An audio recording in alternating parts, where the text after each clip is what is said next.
دیکھیے یہ سبسٹیٹیوٹس نہیں ہیں، یہ کمپلیمنٹری ہے، ان کا ہونا ضروری ہے۔ ہمارے پاکستان کے ملک میں آج حالات یہ ہیں کہ تقریباً 42% لوگ غربت کے لکیر کے نیچے جا چکے ہیں، اور اس وقت شرح نمو کی حالت یہ ہے کہ 4% بھی نہیں ہو رہی ہے، اور ہر سال نہ صرف غربت میں مگر آپ کے بے روزگاری میں بہت اضافہ ہو رہا ہے۔ تو کچھ ہمارے گھرانے ایسے ہیں، تقریباً آپ دیکھیے کہ پاکستان میں 4 کروڑ گھرانوں میں سے تقریباً 1 کروڑ گھرانے بے حد کم بہت برے حالات میں پھنسے پڑے ہیں۔ آپ کو ایک سٹیٹسٹک دوں گا، آپ نے شاید دیکھا ہوگا، پاپولیشن سینسس نے یہ بتایا ہے کہ پاکستان میں تقریباً 15 لاکھ گھر ایسے ہیں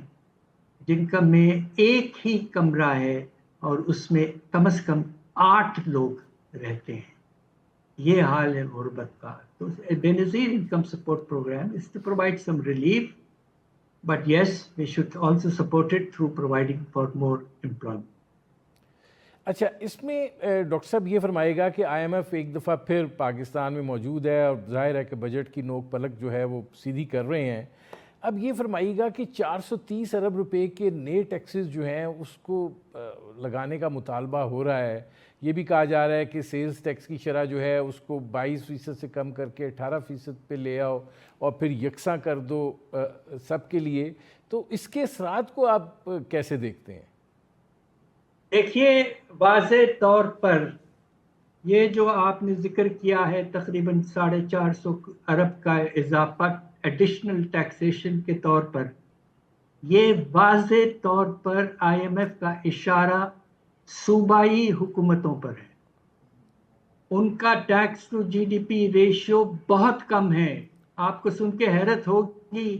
کہ ہمارے چاروں صوبوں کے پاس بڑے بڑے ٹیکسز ہیں، sales tax on services, urban immovable property tax, agricultural income tax وغیرہ۔ ان سب کے باوجود 0.6% ہمارے اکانومی کا وہ ٹیکس اٹھاتے ہیں، اور فیڈرل گورنمنٹ تقریباً 10%۔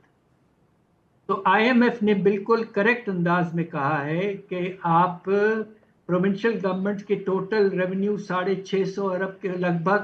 وہ بڑھ کر 1000 ارب کے اوپر جائے، تو یہ 430 ارب یا 50 ارب جو ہے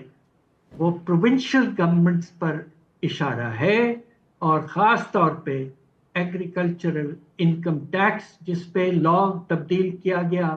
مگر اس کا کوئی اثر ریونیوز پہ ابھی تک نہیں پڑا۔ آپ کو لگتا ہے کہ جو زرعی انکم ٹیکس ہے اس کے کوئی نتائج نکلیں گے، اور یہ جو مختلف کارٹلز اور مختلف مافیاز جو بن گئے ہوئے ہیں، جو باقاعدہ طور پر جن کے نمائندے بیوروکریسی میں بھی موجود ہیں، پارلیمنٹ میں بھی موجود ہیں، تو یہ کوئی سسٹم کو سیدھے راستے پر آنے دیں گے؟ دیکھیے، پہلی دفعہ آئی ایم ایف جو ہے وہ ہماری ایلیٹ سے ٹکر لے رہا ہے، ورنہ وہ بھی ایلیٹ کے ساتھ کھیلتا رہا پچھلے 24 پروگرامز میں۔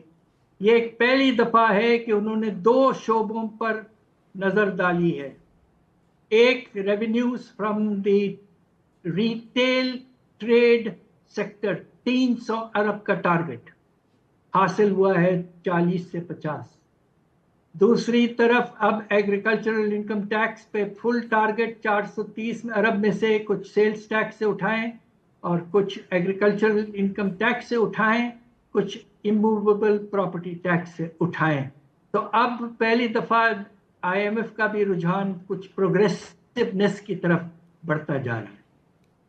آپ کو کیا لگتا ہے کہ اب مزید گنجائش نہیں رہ گئی ہے، اور حکومت جو ہے وہ کتنا پیٹرولیم لیوی اکٹھا کرے گی، کتنا فکس چارجز گیس کے بلوں سے لے گی، اور کتنا وہ 6 قسم کے تو آلریڈی بجلی کے بلوں پر ٹیکسز ہیں، مزید کی بھی بات ہو رہی ہے۔ تو یہ جو سلسلہ ہے ڈاکٹر صاحب، کیا اس طریقے سے اکانومی کو سپورٹ کیا جا سکتا ہے؟ دیکھیے، ایک بڑی حیرت انگیز اور نامناسب بات آئی ایم ایف نے کہی ہے ایک طرف تو وہ کہہ رہے ہیں کہ بے نظیر انکم سپورٹ پروگرام کو بڑھائیں، انفلیشن انڈیکسیشن کر دیں. دوسری طرف حیرت انگیز بات یہ ہے کہ وہ کہہ رہے ہیں کہ جو آپ کے پروٹیکٹڈ ڈومیسٹک کنزیومرز بجلی کے ہیں چھوٹے چھوٹے گھرانوں میں، جن کی مہینے میں کنزمپشن 200 کلو واٹ آور سے بھی کم ہوتی ہے، ان کا ریٹ ہم نے کافی کم رکھا، جو کہ بہت مناسب پالیسی ہے. اب اس پہ جو سبسڈی ہے اس کو بھی ختم کرنا شروع کر دیں. اب آپ مجھے بتائیے کہ جو غریب گھرانے ہیں، اب نہ تو صرف ہر چیز پہ ٹرانسپورٹ کاسٹ کی وجہ سے وہ زیادہ پیمنٹ کر رہے ہیں، دوسری طرف اب یہ بھی شروع ہونے والا ہے کہ ان کے اوپر بجلی کا جو ریٹ ہے وہ بے تحاشا بڑھنے کا خطرہ پیدا ہو چکا ہے IMF پروگرام کی وجہ سے. اچھا ڈاکٹر صاحب یہ فرمائے گا کہ اگر ہم یہ سارا بوجھ اکٹھا کریں، اس وقت جو سچویشن ہے، بڑی بات ہوتی تھی کہ بجٹ میں ریلیف دیا جائے گا، وہ تو دکھائی نہیں دے رہا، بلکہ یہ لگ رہا ہے کہ کافی چیلنجز جو ہیں وہ بڑھ جائیں گے عام آدمی کے لیے. اگر آپ اس کو ایکسپلین کر سکیں کہ یہ جو بوجھ ہے اس نے کتنے عوام کے شولڈرز جو ہیں وہ جھکا دیے ہیں، کتنی وہ تکلیف میں ہیں، اور معاملات جو ہیں وہ کس قدر خراب ہو چکے ہیں؟ مجھے بے پناہ افسوس سے کہنا پڑتا ہے کہ پچھلے 4-5 سالوں میں بے تحاشا افسوس کے حد تک نقصان ہوا ہے پاکستان کے عوام کو اور لوگوں، middle class, lower middle class اور لوور کلاسز کو. اب آپ یہ سوچئے کہ پراپر ایسٹیمیشن، اور ورلڈ بینک نے بھی خود یہ کیا ہے کہ غربت کا جو پیمانہ ہے وہ 42% تک پہنچ چکا ہے. اور اب جو پھر سے افراط زر میں اضافہ شروع ہو گیا ہے، سینسٹیو پرائس انڈیکس جو ہے وہ 15% تک پہنچ چکا ہے. تو اس کے نتیجے میں، اور کھانے پینے کی اشیاء کی قیمتوں میں بے تحاشا اضافہ اس لیے ہو رہا ہے کہ کاسٹ آف ٹرانسپورٹ بڑھ گیا ہے. تو اس کے نتیجے میں خدا نخواستہ آنے والے کچھ عرصے میں ہمارے ملک کے آدھے لوگ غریب ہوں گے. دوسری طرف آپ کہ ایک بہت بڑی وجہ اس کی بے روزگاری کا پیمانہ ہے. آپ نے تو دیکھا ہوگا کہ 2023 کے پاپولیشن سینسس، جو بہترین ڈیجیٹل سینسس تھا، اس نے یہ کہا ہے ایسٹیمیٹ کر کے کہ پاکستان میں بے روزگاری کا پیمانہ تاریخ کے بلند لیول پر 2023 میں پہنچ چکا تھا 22.1%، اور اب بڑھتا جلدی جا کے یہ تقریباً اگلے سال جس طرح حالات ہونے والے ہیں جنگ کی وجہ سے اور قیمتوں کے اضافے کی وجہ سے اور شرح نمو کی کمی کی وجہ سے، تو یہ بڑھ بڑھا کے 25, 26, 27% تک جا سکتا ہے.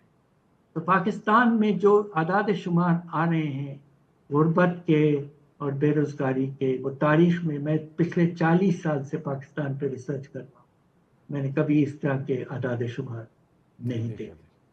ناظرین، سابق وزیر خزانہ ڈاکٹر حفیظ پاشا سے ہماری گفتگو جاری ہے. وقت ہوا ہے ایک مختصر سے کمرشل بریک کا، ملتے ہیں اس وقت کے. ویلکم بیک ناظرین، ہماری آج کی مہمان شخصیت پاکستان کے سابق وزیر خزانہ ڈاکٹر حفیظ پاشا، ان سے ہماری گفتگو جاری ہے. اچھا، اب ڈاکٹر صاحب یہ فرمائیے گا کہ ہم اصلاحات کی بات تو کرتے ہیں وہ اپنی جگہ، لیکن اگر ملک کے اندر پیداوار بڑھے گی، سرمایہ کاری بڑھے گی، تو تبھی جا کے آپ کے وسائل جو ہیں وہ ان کے اہداف کو حاصل کرنا جو ہے وہ ممکن ہو پائے گا. اب وسائل کے اہداف پہ تو زور ہے، لیکن جو باقی چیزیں ہیں اس جانب کوئی توجہ نہیں ہے. اب ایک مرتبہ پھر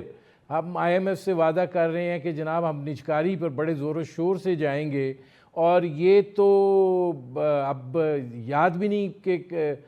پہلی مرتبہ کب یہ سلسلہ سٹارٹ کیا تھا اور یہ وعدہ ہوا تھا، اور فل گیئر میں جائیں گے، اور آج بھی ہم وہیں کے وہیں کھڑے ہیں. یہ بات دراصل یہ ہے کہ بہت سے ایسے ہمیں ریفارم لانے پڑیں گے جس سے پاکستان انشاءاللہ اگر امپلیمنٹیشن مناسب طریقے سے ہو تو نکل آئے گا. مجھے یاد ہے کچھ سال پہلے ہمارے اس وقت کے جو وزیر اعظم ہیں وہ اس وقت اپوزیشن کے لیڈر تھے. انہوں نے ایک بہترین سجیشن دیا تھا کہ اسٹرکچرل ریفارمز کو لائیں اور اس کا جو امبریلا رکھیں وہ ہے چارٹر آف دی اکانومی, اور اس کو پولیٹیکل کنسنسس سے لے کر آئیں, اور بڑے بڑے اقدامات جو بہت مشکل ہے اس وقت, ایلیٹ کے ساتھ ٹکر لینا بہت مشکل ہے وغیرہ وغیرہ وغیرہ, آپ یہ چارٹر آف دی اکانومی میں ایک دفعہ پارلیمنٹ سے پاس کروا کے امپلیمنٹ کریں. میں سمجھتا ہوں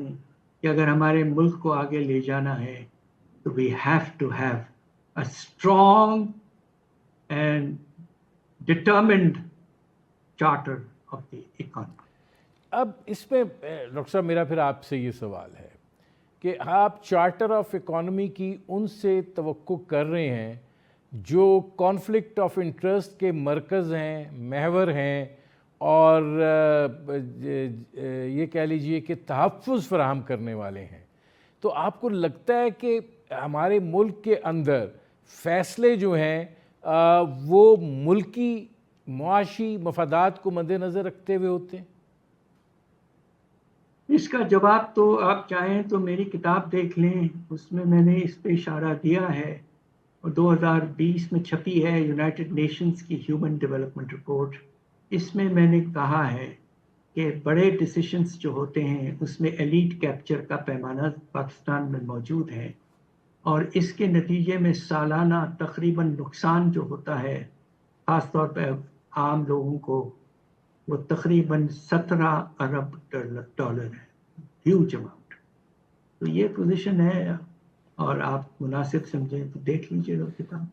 اچھا, اب اس میں ڈاکٹر صاحب یہ فرمائیے گا کہ اب کیا جائے, مطلب آپ کو لگتا ہے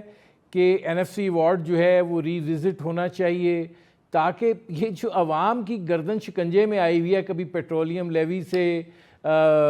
بجلی کے بلوں میں ٹیکسز سے, گیس کے بلوں میں فکس سرچارجز سے, اس میں سے کوئی ریلیف جو ہے وہ دستیاب ہو سکے, اس کے بارے میں آپ کیا کہتے ہیں؟ دیکھیے, آپ نے NFC ایوارڈ کا بھی آغاز میں ذکر کیا تھا. سب سے پہلے تو میں یہ کہوں کہ NFC ایوارڈ کی جو پروویژنز ہیں وہ 18ویں ترمیم آئین کے تحت موجود اور فکس ہو چکے, گنجائش نہیں ہے. We have to respect the country's constitution. دوسری طرف ہماری فیڈرل گورنمنٹ نے بہت سے طریقے نکال لیے ہیں جس کے نتیجے میں NFC ایوارڈ تقریباً کافی حد تک ختم ہو چکا ہے. سب سے پہلے سیلز ٹیکس کے نظام کو ختم کر کے پیٹرولیم پروڈکٹس پر پیٹرولیم لیوی لے آئے, تو ڈویزیبل پول میں ایک وقت میں 1400 ارب کی کمی کر دی. آپ نے اپنے پاس پورا ریونیو رکھ لیا ہے اس لیے کہ اس کو نان ٹیکس ڈکلیئر کر کے آپ نے یہ کیا ہے, بیکاز رانگ تھنگ. دوسرا, آپ نے پروونسز پہ آرٹیفیشلی ان کو فورس کیا ہے کہ کیش سرپلس 1500 ارب تک کا جنریٹ کریں. یہ سب چیزیں ملا لیں تو جو آن پیپر 57.5% شیئر ہے پروونسز کا, وہ ریالٹی میں after the deduction of the petroleum levy and generation of artificial cash surpluses effective share 40% ہے پروونسز کا, بس اور کچھ نہیں. اس وقت NFC کو بدلنے کی ضرورت نہیں ہے, اس لیے کہ ڈی فیکٹو آپ نے اس نظام کو ختم کر دیا ہے. اب ڈاکٹر صاحب پھر یہ سوال یہ پیدا ہوتا ہے کہ حکومت جو ہے سود کی ادائیگی, ڈیفنس کے اخراجات, اب یہ بات کی جاتی ہے کہ صوبے جو ہیں وہ ڈیفنس کے اخراجات میں بھی جو ہے وہ شیئر ڈالیں, کیونکہ یہ مرکز کی نہیں پورے ملک کی جو ہے وہ ایک طرح سے ذمہ داری ہے. قرضے اتنے لے لیے ہیں کہ سود کی ادائیگی جو ہے وہی نہیں سنبھل کے دے رہی ہے. اب یہ جو خڑمس ہے ڈاکٹر صاحب ذرا اس میں سے نکلا کیسے جا سکتا ہے؟ نظام میں فنڈامنٹل تبدیلی 2 طریقے سے آ سکتی ہے. ایک تو یہ کہ جو بے شمار شعبے جہاں ٹیکسز نہ ہونے کے برابر ہیں, 3 بہت بڑے شعبے ہیں جہاں ٹیکسیشن کے نظام کو آنے بڑھنے دیا نہیں گیا ہے ایلیٹ کیپچر کی وجہ سے. ایگریکلچرل انکم ٹیکس 400 سے 1000 ارب ریونیو